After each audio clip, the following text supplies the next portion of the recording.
Gracias, presidente. Tiene el uso de la palabra el congresista Quintanilla. Gracias, señor presidente.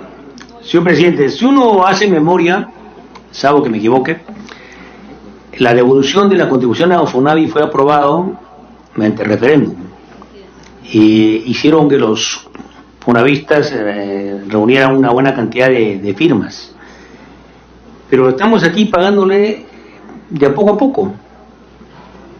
Y se supone que los que tienen derecho a la devolución del Fonavi deben ser ya, en su gran mayoría, de la tercera edad. Entonces, ¿por qué no se paga de una vez los 500 millones? O sea, ciertamente, digamos, me parece a mí mezquino que el Estado no pague una deuda social de ese tipo. O sea, me parece francamente, digamos, no ser sensible, salvo que esté equivocado. Por eso le digo, digamos, al ministro que pueda responder. Nosotros estamos que se pague la totalidad de una vez, señor presidente.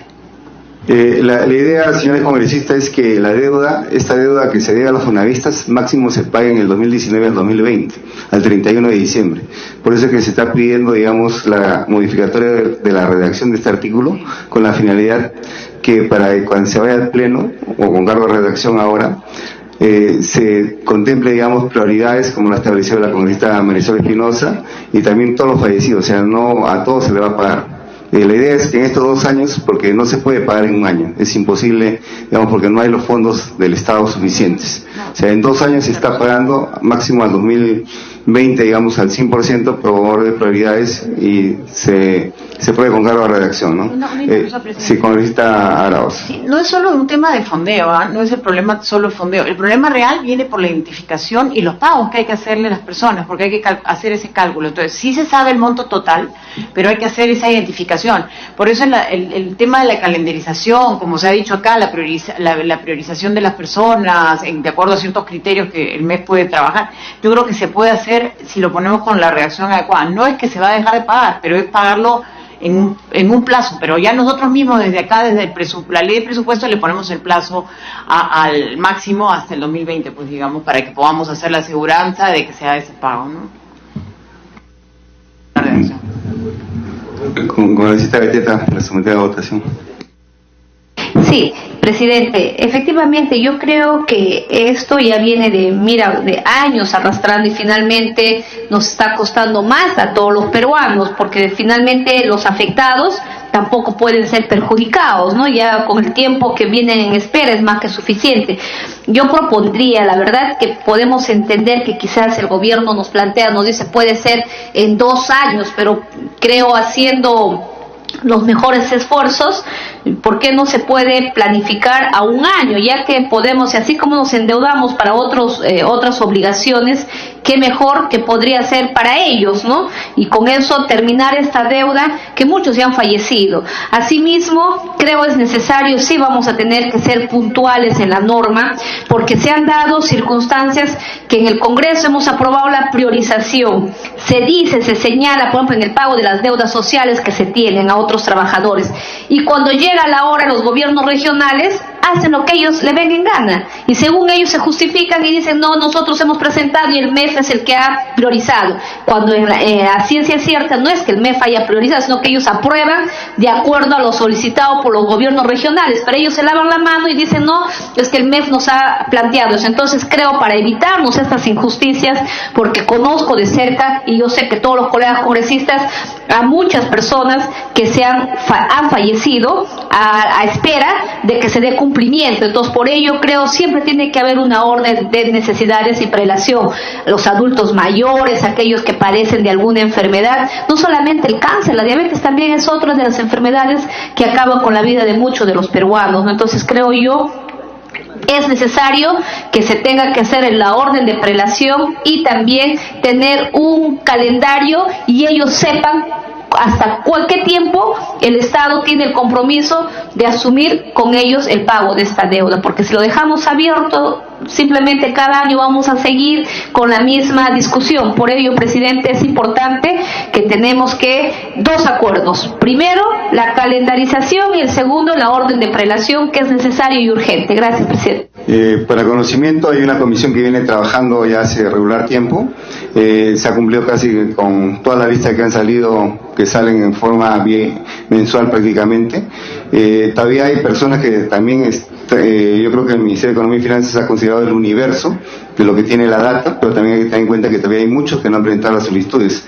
Pero yo creo que se va cumpliendo y creo que estamos de acuerdo en forma unánime. Nada más vamos a votar en todo caso con cargo de redacción este texto con la finalidad de mejorarlos. Señor economista, que esté de acuerdo.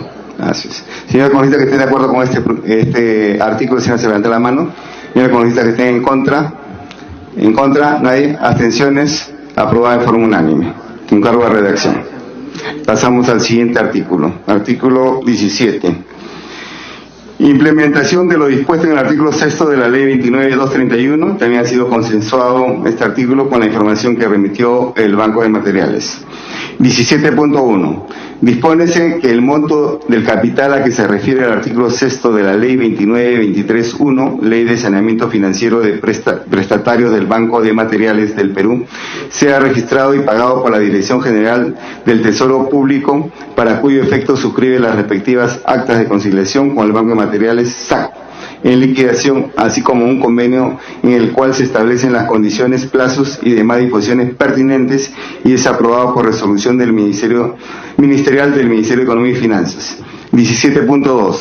Sin perjuicio de las acciones a implementarse para el cumplimiento del pago de las obligaciones que se mencionan en el párrafo precedente, el Banco de Materiales SAC en liquidación emite los documentos de cancelación de los créditos a favor de los beneficiarios comprendidos en la Ley 29.231. Señor congresista Pasa, tiene el uso de la palabra. Gracias, señor presidente. Ponderando desde luego la inclusión de este artículo, tenemos que señalar de que haya una ley en la que se condona la deuda a los discapacitados o que tengan alguna enfermedad terminal, o el refinanciamiento en el caso que se requiera. Lo importante de esto es de que se va a favorecer casi a 200.000 familias. Creo que es hora de que se haya hecho justicia con esa gente que quería pagar y no se ha podido por las circunstancias que la crisis en el país se ahonda cada vez más. Lo que quería preguntar, señor presidente, por su intermedio, es ¿a cuánto asciende esta deuda? ¿No? Porque estamos aprobando algunos artículos así de forma abierta. Tenemos que especificar a cuánto asciende esta deuda. Por su intermedio, le pido al señor ministro nos responda. Gracias. ¿Algún otro congresista hace el uso de la palabra? Si ningún congresista hace el uso de la palabra, le damos el uso de la palabra al señor Carlos Solía, ministro de Economía y Finanzas. Sí, gracias, presidente. En este caso, la deuda de la que estamos hablando en el artículo 17 asciende a 404.9 millones de soles. ¿No? Anteriormente ya les di la cifra del artículo anterior, que era más de 500. En este caso son 404.9 millones de soles, que también, similar al artículo anterior, la idea es que se diga explícitamente quién tiene que pagarlo, porque en la ley que salió hace 10 años no se especificaba cómo se hacía este pago. Entonces lo que estamos haciendo ahora es que esto tiene que ser registrado y pagado por la Dirección General del Tesoro Público. Entonces es el Tesoro Público el que va a pagar esta deuda, que va a ir también, al igual que en el caso anterior, a los fondos del FONAVI. ¿Algún congresista hace el uso de la palabra? Si ningún congresista hace el uso de la palabra, vamos a votación en todo caso. Señores congresistas que estén de acuerdo con aprobar el artículo 17, si se levante la mano. Señores congresistas que estén en contra, abstenciones, aprobada en forma unánime. Pasamos al artículo 18. Personas que incumplen sus obligaciones, también sigue un artículo consensuado. 18.1. Las empresas y sus accionistas que fueron garantizadas por el Estado para obtener recursos del exterior e incumplieron el pago de dichas obligaciones no pueden ser postores, contratistas o participar en acciones de promoción de la inversión que realiza el Estado hasta que culminen de ahorrar sus deudas. 18.2. Se incluyen en esta disposición las empresas con nuevas denominaciones o razón social y accionistas que asumieron los activos de la empresa deudora. Señores congresistas que deseen hacer uso de la palabra, congresista Quintanilla. Gracias, señor presidente. Sobre este artículo 18, dicen las empresas y sus accionistas. ¿Y qué sucede con las consorciadas? ¿O no hay consorciadas? Gracias. ¿Algún otro congresista desea hacer uso de la palabra? Congresista Aramayo.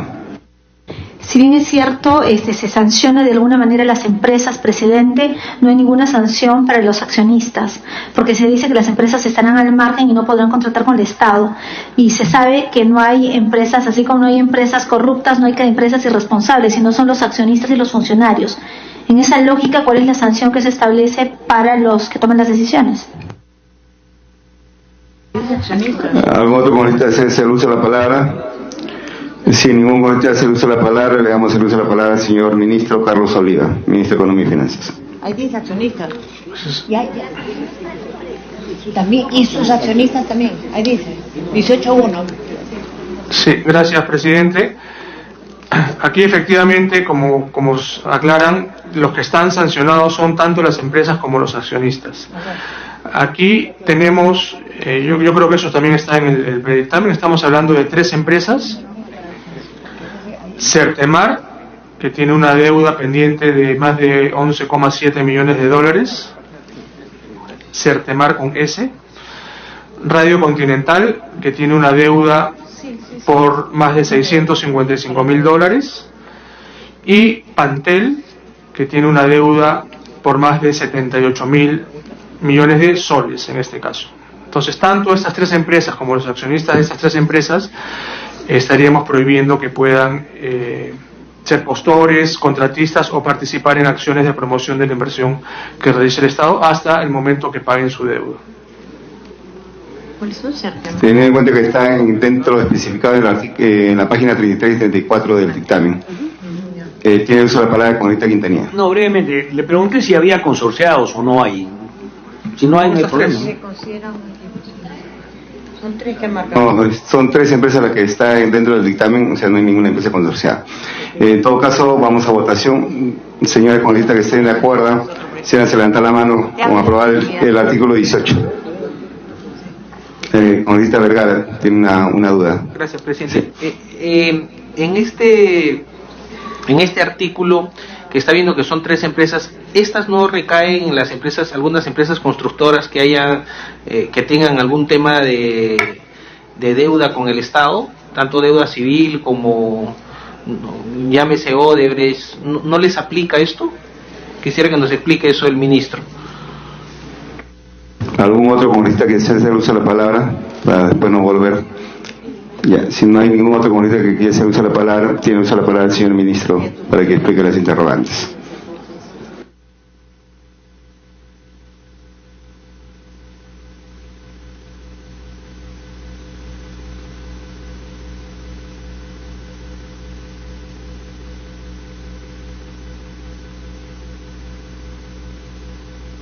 Tiene uso de la palabra el señor ministro para que absorba la interrogante que ha vertido el señor congresista Vergara.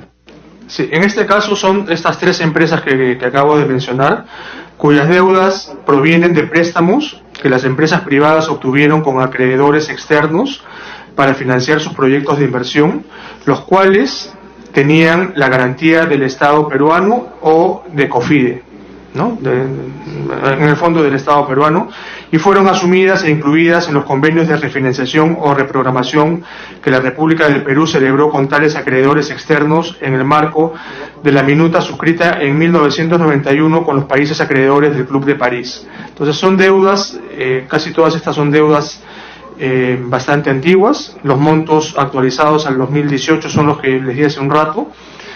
Y no han sido pagadas por estas empresas. Entonces es por eso que nosotros les estamos de alguna manera prohibiendo que puedan participar en otros procesos, ¿no? Y esto nuevamente es un artículo que se presenta todos los años. De lo que yo recuerdo, estas 3 empresas son las que están desde hace por lo menos unos 8 años anteriores están también presentes, ¿no? Entonces es básicamente eso de lo que se trata este artículo. Todo el tema que tiene que ver con las APPs, eso se ve en el otro artículo que hemos visto anteriormente. Vamos a someter en todo caso a votación. Los señores congresistas que estén de acuerdo con aprobar el artículo 18, si se levanta la mano. Señores congresistas que estén en contra. Abstenciones, aprobado por unanimidad. Pasamos al artículo 19. Colocación de saldo de emisión de bonos aprobado en la ley 3695. También ha sido un artículo consensuado con los señores asesores. Dice lo siguiente: autorízase al Ministerio de Economía y Finanzas a través de la Dirección General del Tesoro Público a colocar durante el año fiscal 2019 el saldo pendiente de colocación de la emisión de bonos soberanos aprobada en la primera disposición complementaria transitoria de la Ley 3695, Ley de Endeudamiento del Sector Público para el año fiscal 2018, en la parte prevista para financiar la ejecución de proyectos de inversiones. Señores congresistas que deseen hacer uso de la palabra.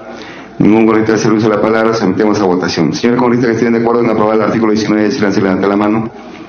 Señores congresistas que estén en contra, abstenciones, aprobado en forma unánime. Disposición complementaria final, única, vigencia, también ha sido consensuado. La ley está vigente desde el 1 de enero hasta el 31 de diciembre del año 2019. Señores congresistas que deseen hacer uso de la palabra, congresista Beteta. Sí, presidente, solamente, bueno, usted sometió a votación, pero sin embargo, pese a que ha sido votado, me gustaría que el ministro nos pueda enviar la información sobre el destino de los recursos para la ejecución de los proyectos de inversión, que es necesario saber. Si bien, como digo, ya está votado, pero esto no exime a que nos pueda entregar, ya que vamos a seguir en el debate de varios proyectos para poder tener alcance de esa información. Gracias, presidente.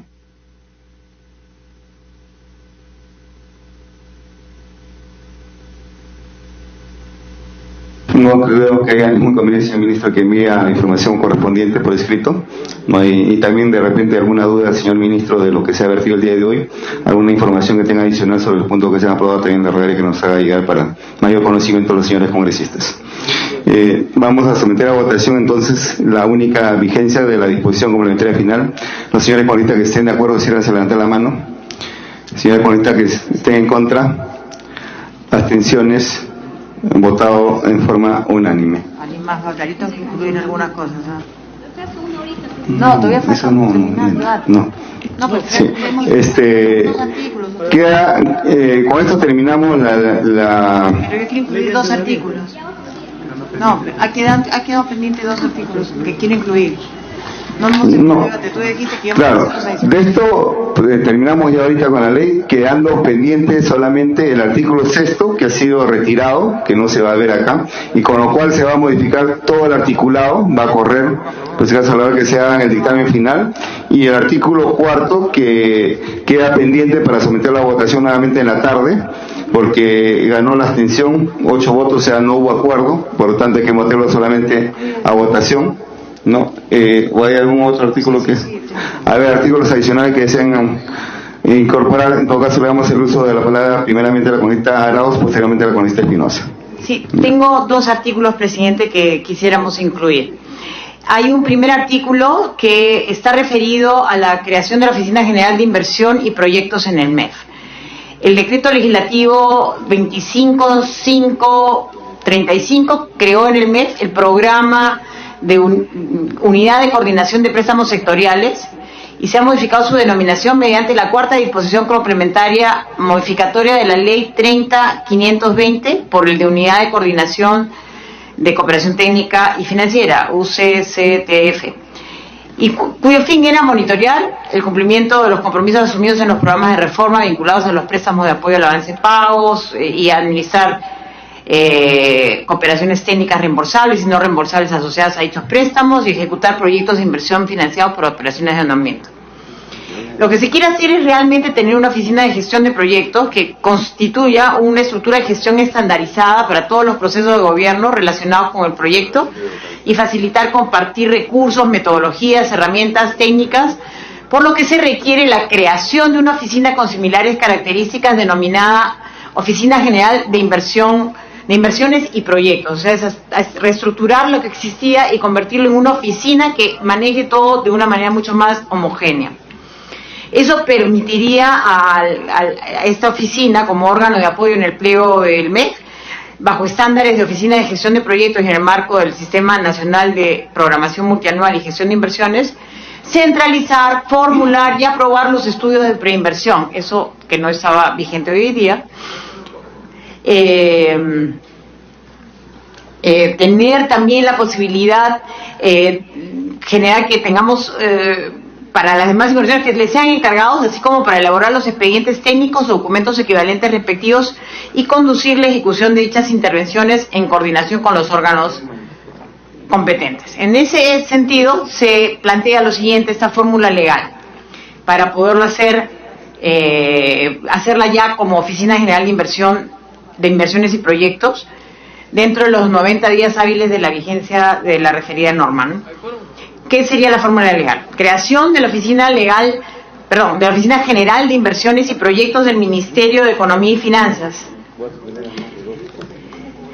Créase la Oficina General, el número 1, créase la Oficina General de Inversiones y Proyectos como órgano dependiente de la Secretaría General del Ministerio de Economía y Finanzas.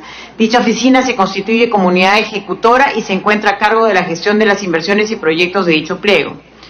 2. Dispóngase a partir de la vigencia de la presente ley la extinción del programa creado por el decreto legislativo número el decreto legislativo 25535 y modificatorias como unidad de coordinación de cooperación técnica y financiera y la transferencia de sus activos, pasivos, personal y acervo documentario a la Oficina General de Inversiones y Proyectos del Ministerio de Economía y Finanzas, creada en el párrafo XX1, en un plazo que no exceda los 90 días hábiles desde la vigencia de la presente ley.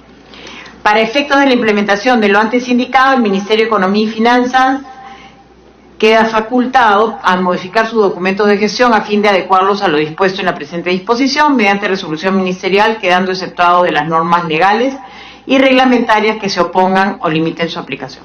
Esa sería la primera propuesta, señor presidente. Paso a la siguiente, si no hay oposición, o quiere debatirla. No sé que la metodología debatimos propuesta por propuesta, o en todo caso escuchamos primero a todas y después la discutimos. Sí, con esta Velázquez. Presidente, sin oponerme, entendiendo que es muy importante, pero crear una unidad ejecutora no es sencillo, no es cuestión de 30 segundos. Me gustaría que nos pudieran dar un mayor detalle de cómo dentro del Ministerio de Economía puede esta unidad ejecutora, cuyas funciones son transversales, se justifica presupuestal y técnicamente, ¿no? Estamos cambiando las funciones. Sí, lo que está pasando es que estamos cambiando las funciones y llamando a la oficina a algo que ya existía. La entidad que era la unidad de coordinación de préstamos sectoriales, que luego se cambió a unidad de coordinación y cooperación técnica y financiera, ya era unidad ejecutora. O sea, lo único que estamos es cambiándole el nombre y organizando mejor sus funciones. Yo creo que aquí hay un error, más bien eso debe ir en la ley de presupuesto, no en la ley de endeudamiento. Yo creo que nos estamos equivocando. Yo creo que ese artículo... A ver, ministro, que lo explique. A ver, vamos a darle uso a la palabra en todo caso al ministro para que nos explique. Tiene uso la palabra el señor Carlos Oliva, posteriormente los congresistas. Sí, a ver, en la década de 1990 se creó la UCPS, que era la Unidad Coordinadora de Préstamos Sectoriales. Desde ese momento era una unidad ejecutora que hacía básicamente las negociaciones con los organismos multilaterales para la reincorporación de Perú a los mercados internacionales, ¿no? Esto se creó seguramente en el 91, 92, por ahí, ¿no? Después sufrió una transformación a lo largo del año, de los años, ¿no? Y actualmente lo que se requiere en el Ministerio de Economía y Finanzas es que haya una unidad formuladora de inversiones como hay en el resto de ministerios. ¿Ya? Todos los ministerios lo tienen. Sí, y ejecutora también.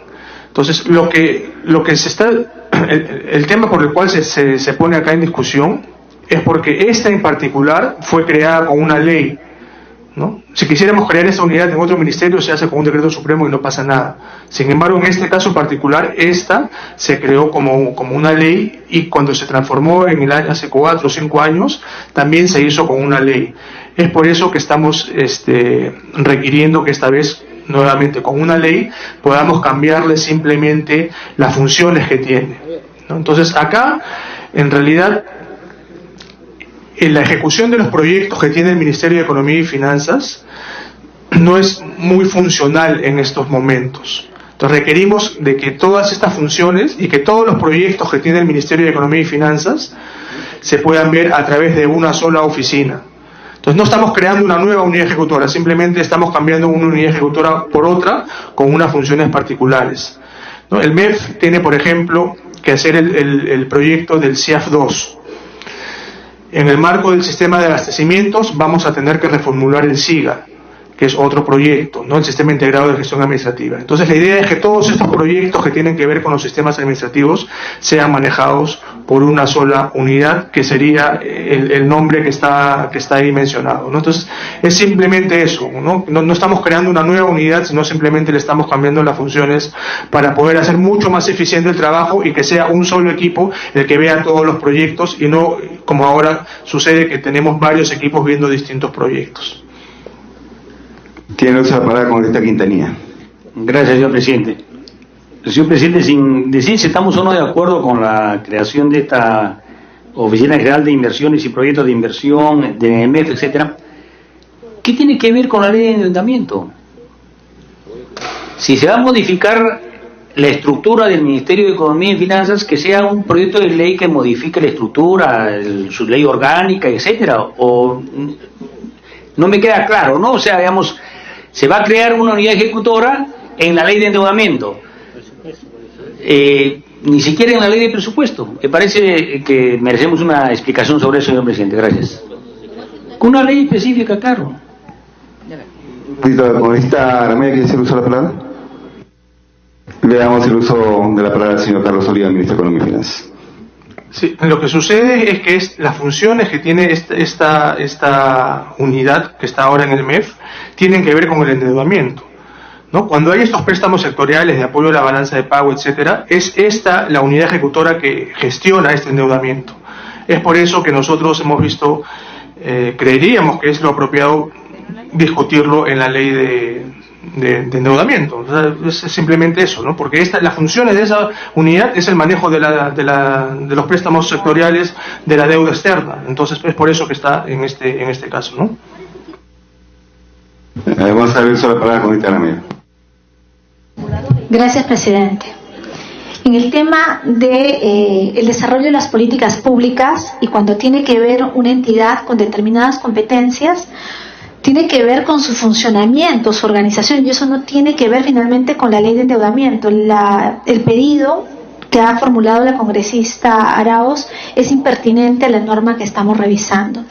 Y más bien, de la explicación que acaba de dar el ministro de Economía y Finanzas, y que tiene que ver con un tema de endeudamiento, ¿no tendría que ver esto más con un área de desarrollo institucional?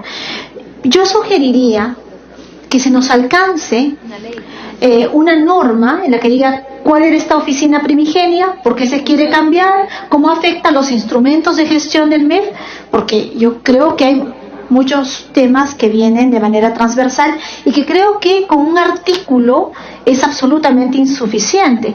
Acá hemos tenido cuidado de no crear más unidades ejecutoras por la complejidad que esto genera en el tema de personal, ¿no? Entonces, yo no sé si va además en la lógica de las políticas de Estado del presidente Vizcarra, que ha dicho menos gasto, más horizontalidad. Yo sugeriría que se pueda desarrollar en otro escenario, presidente. Tiene la palabra con esta Mercedes Arauz. Habiendo estado en el ministerio, la UCPS tiene como función administrar los recursos de endeudamiento que se hacen para los créditos que no están ligados a proyectos específicos, sino a políticas, que son políticas transversales, ¿ok? Por ejemplo, una política puede ser la asignación de recursos para tener un mejor CIAF, un mejor mecanismo de administración financiera del Estado, que ayuda a que sean políticas transversales. Entonces no hace proyectos como, no sé, una obra, No, por eso esta es una unidad que permite administrar recursos de endeudamiento que se van a usar, que alguna parte, por supuesto, porque entran a la balance, para ayudar en balance de pagos, para resolver temas que van, simplemente es plata que entra al tesoro, todo ese endeudamiento, no entra ese recurso, no entra a proyectos específicos, pero como parte de las condicionalidades que ponen las entidades que dan estos préstamos es, a ver, ¿cómo resuelves el SIGA? ¿Cómo resuelves el SIAP para que sea una funcionalidad mejor? Entonces, esos pequeños recursos los administra esta oficina. Pongo un ejemplo, hace algunos años atrás yo dirigí el Consejo Nacional de Competitividad, los recursos que se habían otorgado al MEF eran recursos para mejorar la competitividad del país, todos eran recursos que iban al Tesoro Público, pero habían algunas funciones que tenían que hacerse. Condición 1, tener un Plan Nacional de Competitividad. Esa condición la va chequeando la entidad y administra esos recursos y ve que esos recursos estén bien gestionados, pero están ligados a deuda. Entonces, por eso es que tiene que estar aprobado dentro de la ley de endeudamiento. Esa es la explicación de la razón de ser de esta entidad. No lo podríamos hacer como una ley de presupuesto, porque la ley de presupuesto tiene una razón anual, no está ligada a las deudas. Ese es el punto, que no puede estar en presupuesto. Por eso la aprobación tiene que venir por este lado. Es una entidad que cambiaría de nombre simplemente, y que cambiaría algunas de sus funciones. Autorizaríamos al MEC para que mejore su capacidad de gestión, para que pueda cumplir con las reglas de endeudamiento cuando están ligadas a un fondeo del Tesoro. Eso es básicamente lo que estamos haciendo, pero ligado a la deuda, no ligado a los mecanismos de presupuesto que son anuales. Presidente, por eso insistiría en que pongamos la discusión acá. Sí, por supuesto. Tiene uso la palabra congresista Quintanilla. Por el mismo razonamiento, salvo que estoy equivocado, de que no aprobamos la ley de presupuesto porque tiene una vigencia anual, acabamos de aprobar que esta ley tiene vigencia del 1 de enero al 31 de diciembre del 2019. O sea, ese organismo va a desaparecer el 1 de enero de 2020. O sea, me parece realmente que está fuera de lugar. O sea, no estamos en contra. Lo que pasa es que hay que ser racionales. Y creo yo que debería ser en una ley que modifique la ley orgánica del Ministerio de Economía y Finanzas, o una ley específica si hay un organismo ya creado y que se va a cambiar. No nos vamos a oponer. El problema es que necesitamos coherencia, señor presidente. Gracias.